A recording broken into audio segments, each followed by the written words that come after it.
What's going on, everyone? Hey, this is Steve Larsen, and you're listening to Sales Funnel Radio.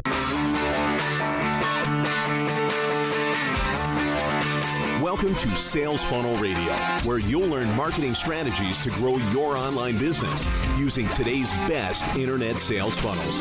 And now, here's your host, Steve Larsen.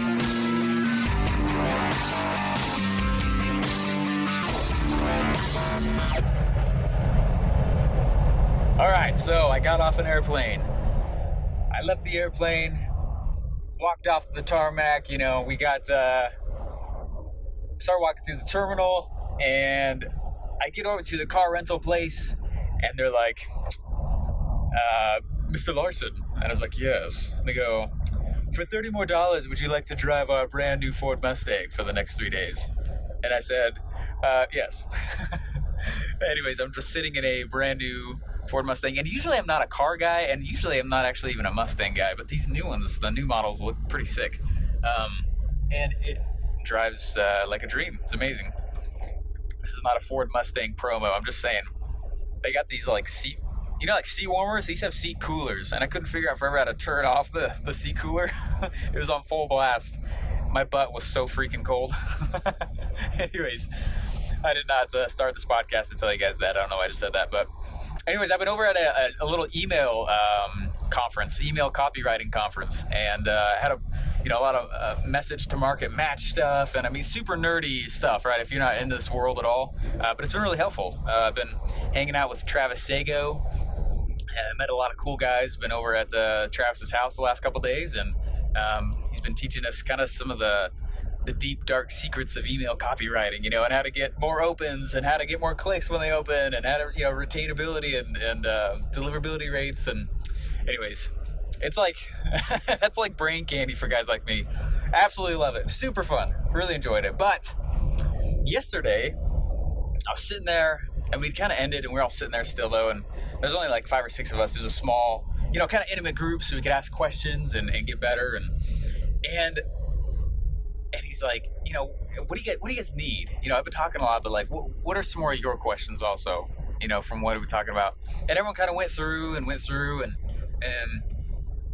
I was like, the problem I'm having is that every time I go, look at someone else's sales funnel, I know what to do. I look at their stuff, I see the leaks. Every time I go see someone else's process or whatever, I look through it, and I see the leaks, and I know exactly what they need to do and how they need to fix it. And the entrepreneur's always like, what? Oh my gosh, why didn't I think about that? But the weirdest thing has been happening, right? And this happens every time I go build my own thing. This happens every time. And it's frustrating, but it happens to literally every entrepreneur that's out there. As soon as you get, we're all prone to it anyways. It's easier to see what people are doing wrong in other people's businesses because it's not your business, right? You stand up from a 50,000 foot view. Excuse me. You're looking down, on top of it, and you're going, oh, I totally see what that guy's doing wrong. Like if he would just add this sequence, he would add another 20% to his bottom line, or if he would just add this, he would, or go to this traffic source. It's like, it's so obvious. Why isn't that guy seeing it? And so in the group, I was like, you guys, literally all day long, all I do is look at sales funnels. I build them. I'm literally building them and working with them for about 12 hours a day right now. And I've been doing that for a long time, and a couple years. And I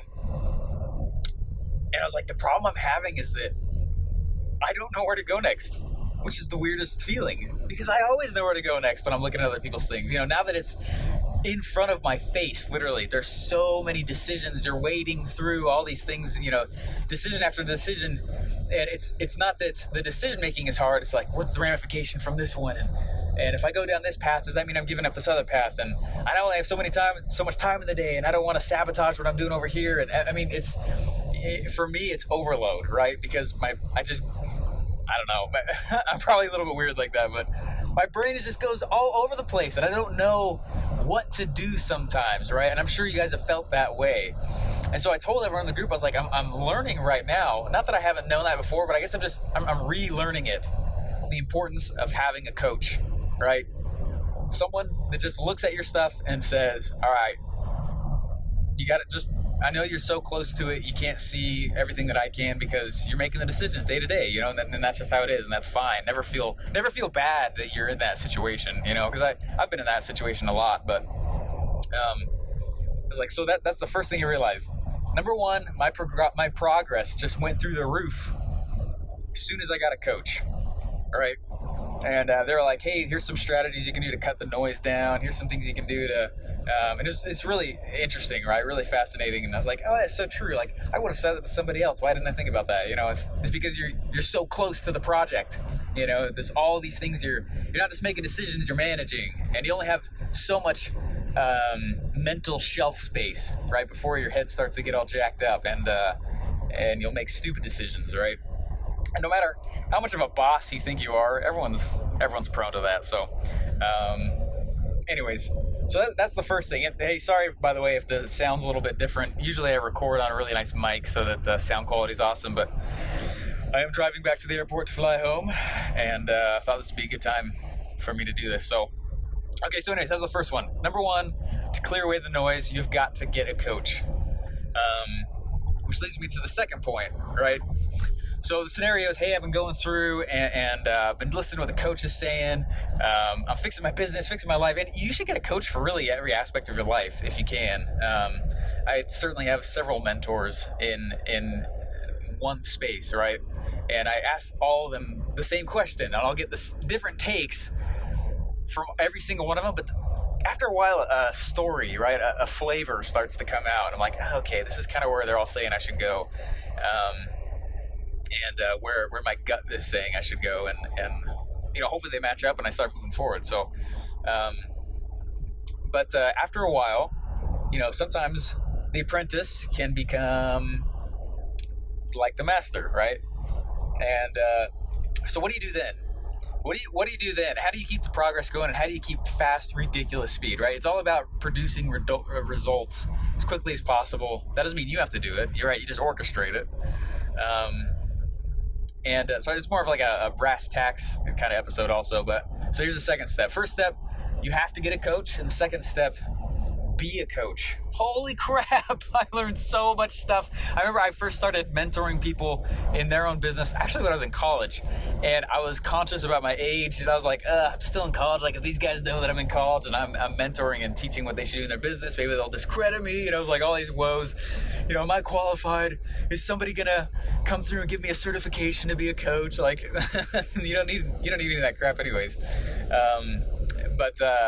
I mean, if you're like a doctor or a lawyer, please don't skip school or anything. But in the internet marketing space, you definitely don't need all that stuff. You can just go learn. Anyways, so number one, getting a coach, right? And constantly too. It's not like you can graduate from getting a coach. That's why athletes who are in the Olympics still have coaches, right? And they continue to after they win a gold medal, right? And they continue. Anytime you're at the peak of something, always have a coach. And then the other way around though is things to solidify stuff in your mind, especially with business or whatever. Just be a coach, right? Turn around and for free even, right? My Periscope channel, I've got like over 600 followers on there, and for a long time, I just kept recording these videos saying, hey, I just learned a sweet trick. Oh, hey, I just learned how to target a single person with Facebook ads and put their name in the ad, so it kind of freaks them out. Or, hey, I learned this cool traffic technique. Or, hey, I made this tweak and I got 3 times the subscribers for email, you know, which is true. All these little things. Anyways, and that's when it started exploding, right? And what's funny is that when you start offering out advice like that, or you start doing, you know, you get more clients anyways. Right? That's how I got in so many industries in the first place with internet marketing is I just started working for them for free. I didn't even ask them sometimes. I just produced a result and gave it to them. Like this couple times I've gone and just built a funnel for someone and brought it to them and said, hey, I built this for you. Do you want it? You know, that's way more valuable than dropping a resume on the desk. Resumes are crap. Like, just go produce a result. You know, actually solve that person's problem or help on it, or at least show interest and produce something that normally they would pay for. You know, and then you're in. And I've done that tons of times, and it's amazing what happens when you do that. So, anyways, that's really all I was thinking, and that's kind of what they were saying to me also. Is that like they were, I was asking for coaching. And and it was helping to clear my mind up. Like, hey, here's where you should go. Here's where you should go. And I was like, okay, it's okay, you know. And I was kind of taking all their advice in. I was like, I don't know. And then today I was sitting down and I was thinking about all the things they were saying, and then boom, it hit me really hard. I was like, oh my gosh, that's it. You know, I know how to build the next part of the funnel that I'm working on right now, right? And I'll show that to you guys sometime. But and it's because of them coaching, right? And then I was able to coach some of those other guys on some stuff. And that's why masterminds are a cool thing, you know, because you sit around and you get to be a coach and also get coached at the same time. So anyways, that's all I was thinking. Get a coach, be a coach. I don't know if I've said that to you guys before. That's kind of one of my things. So if I've said that in a different podcast, I'm sorry. But when the noise starts to get really, really high, because for all of us, it almost always does at some point, the noise gets really loud. Every path feels like it's cloudy. Travis, you know, very wisdomly, maybe I should, profoundly, right? He said, he's like, dude, sometimes that's just life telling you that path hasn't quite been hashed out yet. It's like, that's a good point. So I went home, or I went back to the hotel room. I was thinking about that. I on purpose, you know, chose not to work on stuff last night and just kind of hang out, and it was awesome. And kind of let my mind kind of germinate on it. And I always thought the whole subconscious thing is kind of bullcrap, but it's not, you know. And I've been learning more and more that that's actually the majority of your thoughts. It's the whole 80-20 principle. 80% of what you do is that subconscious. And then, anyways, I did not mean to make this like a hardcore, you know, but whatever. So,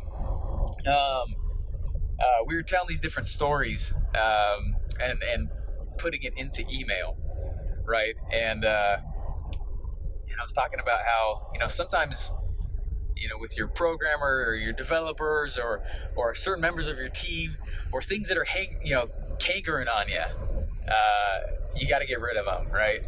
And anyways, hey, I'll stop right there. But I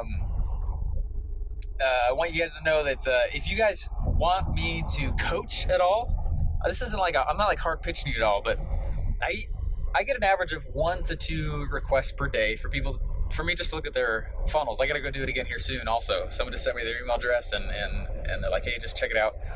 If you want me to do that, just let me know. I charge $500 for it. And it's not as much, I mean, because $500 is not that much money. The whole reason I charge it is because, I mean, free advice even if it's good advice, can sometimes, you know, you stack it in the free advice section of your brain and it's like, that was free advice. He's not really working for me anyway. So I charge $500 for it. We sit down for an hour and I unstuck you. Right, let's go find the leaks in the funnel, and it can cause huge percentages in return. So, because it sucks to be stuck when you know your dream is there and you're not progressing towards it. That is like the worst kind of hell for an entrepreneur. Non-movement, you know, being stuck. So, anyways, guys, I'll talk to you later. I'm super excited to go home, play with my little girls, and keep putting in practice what I learned this weekend. So, all right, guys, talk to you later. Bye. Thanks for listening to Sales Funnel Radio. Please remember to subscribe and leave feedback. Have a question you want answered on the show? Get your free t-shirt when your question gets answered on the live Hey Steve show. Visit salesfunnelbroker.com now to submit your question.